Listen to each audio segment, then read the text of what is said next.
এইরকম একটা বাংলাদেশের ভেতর দিয়ে আমরা এসেছি, আমরা সেই বাংলাদেশটা বদলাতে পারছি না, আমরা পারলাম না। দেশকে ভালোবেসে যদি কেউ ভুলও বলে, হত্যা করতে হবে। যেটা আপনারা দেখছিলেন, আমিও শুনছিলাম, বলবীর চির উন্নত মামশির শির নেহারি আমায় নত শিরোই শিখর হিমাদ্রির, বলবীর চির উন্নত মামশির। হাদির কণ্ঠে এই নজরুলের বিদ্রোহী কবিতা আমাকে আন্দোলিত করেছিল। মনে হচ্ছিল নজরুল বুঝে হাদির জন্য এই কবিতা লিখেছেন। আপনার কাছে একটু মন্তব্য জানতে চাচ্ছি। হাদি তো চলেই গেল। পৃথিবীর যে কোনো বিদ্রোহীর জন্য এই কবিতাটি লেখা।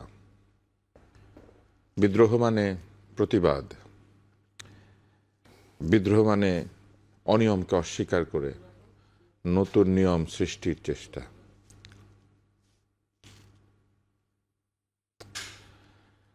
হাদি প্রতিবাদী ছিলেন, হাদি খানিকটা উদ্ধত ছিলেন। সত্যি সত্যি বিদ্রোহী কবিতার সেই অদেখা চরিত্রের মতোই পৃথিবীর সকল বিদ্রোহীর মতো তিনি দুর্বিনীত ছিলেন। টক শোতে তার সঙ্গে আমার যখনই দেখা হয়েছে, আমরা হাসি মুখে কথা বলেছি, কিন্তু টক শোর মধ্যে তিনি সেই বিদ্রোহী চেহারাতে আবির্ভূত হতেন এবং সেখানে আমরা তর্ক করেছি, মজা করেছি, ঝগড়া করেছি। আমাকেও বলতে একটু ঝগড়া করতে হয় ভাই, না হলে পরে আমাদের অনুসারীরা কি করবে, তাদের মনোবল জাগাতে হবে। আমি হাসতাম এবং টক শোর পরে সে জড়িয়ে ধরতো আমাকে, আমিও তাকে জড়িয়ে ধরতাম। সে নিজেকে এলিট মনে করতো না, সে মনে করতো যে এলিটরা এই রাজনীতিকে তাদের স্বার্থে ব্যবহার করেছে এবং সে সবসময় বলতো যে একটা স্বার্থহীন রাজনীতির সে চেষ্টা করছে, যেখানে ব্যক্তি স্বার্থ নাই। এবং লক্ষ্য করলে দেখবেন যে তার যে বক্তব্য, আপনি যদি এখন খোঁজেন দেখবেন যে সে প্রায় সকল রাজনৈতিক দলেরই সমালোচনা করেছে এবং যেখানে সে ত্রুটি দেখেছে সেটা সমালোচনা করেছে।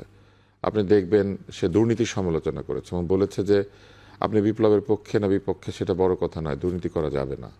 আমি তার একটা রিল দেখেছি। তারপর সে মানুষের কাছে গিয়ে আসলে হাত পাতে নাই, মানুষকে তার সঙ্গী করতে চেয়েছে, সে মানুষকে নিয়ে নির্বাচন করতে চেয়েছে, যেটি আজকের রাজনৈতিক দলগুলির মধ্যে খুবই অনুপস্থিত। রাজনৈতিক দলগুলি বৃহৎ শক্তির কাছ থেকে চাঁদা নেয়, বড় বড় ব্যবসায়ীদের কাছ থেকে টাকা পয়সা নেয়, যাদের টাকা আছে তাদেরকে নিয়ে রাজনীতি করে। সে চেয়েছে যাদের টাকা নাই, তার মতো সাধারণ মানুষ, তাদেরকে সাথে নিয়ে রাজনীতি করতে। সে ঠিক একটা রাজনৈতিক দল কিন্তু গঠন করে নাই, সে একটা চাপ দিতে পারে এমন একটি সংগঠন তৈরি করেছে। এবং সত্যিকারের প্রেশার গ্রুপ আসলে এইরকম হয়। সে ইনকিলাব মঞ্চ থেকে কাউকে সমালোচনা করতে বাদ দেয় নাই, যেখানে ভুল দেখেছে কথা বলেছে, দাঁড়িয়ে গিয়েছে, তার ব্যক্তিগত মতামত নির্ভয়ে প্রকাশ করেছে এবং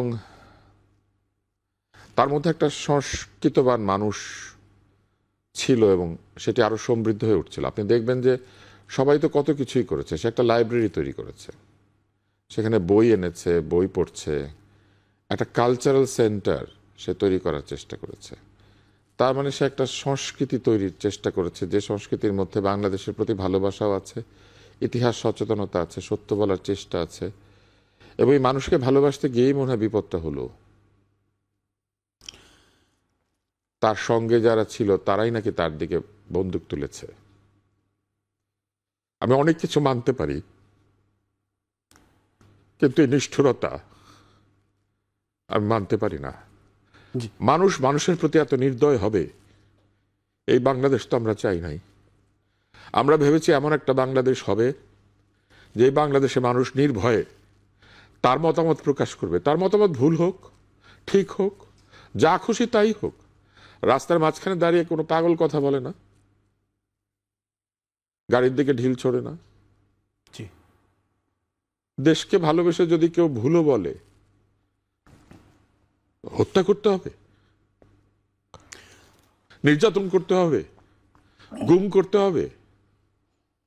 এইরকম একটা বাংলাদেশের ভেতর দিয়ে আমরা এসেছি, আমরা সেই বাংলাদেশটা বদলাতে পারছি না, আমরা পারলাম না।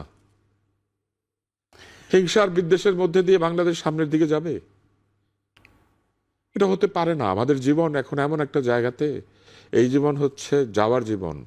আমরা আমাদের 50 অতিক্রম করেছি, কিন্তু যার জীবন মাত্র শুরু হচ্ছে, যার জীবন 30 থেকে 40, 20 থেকে 30, যারা সামনের দিনে বাংলাদেশটায় থাকবে, এত ঘৃণা, এত বিদ্বেষ, এত অসহায়ত্বের মধ্যে তাদের জীবন, আমি এটা কল্পনা করতে পারি না। এটা আমরাও কল্পনা করতে চাই না। সর্ব আমি আসবো আপনার কাছে।